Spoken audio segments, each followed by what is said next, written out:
one petrol retailer, they were looking at the charges for electricity from one year to the next, and they noticed there was a bit of a rise year on year, especially when they compared the sales numbers. The ratios weren't looking very good. And thinking, how could this happen? How can we be spending so much more on energy? And it wasn't just the price rise in energy, it was above that. So they were actually using more energy than they were the year before. And so we said, well, let's go into the process. Let's examine what's changed between last year and this year. So when we started getting into the detail, we set up a team and started looking at what was actually happening, what were the changes.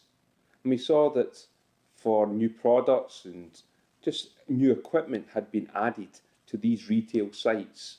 And again, because of the number of retail sites, we're not talking about 2 or 3, we're talking of 50, 100 sites. That's quite marked if you have new equipment going into these places. And basically they hadn't really thought about, well, if we put this in, what do we take out?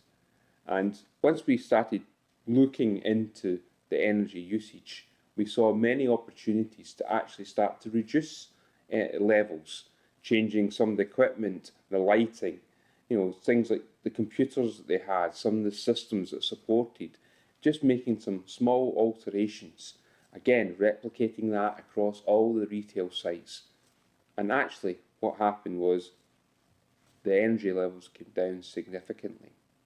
So it seems like a very small problem, but again, just a little bit multiplied 50 or 100 times amounts to a lot.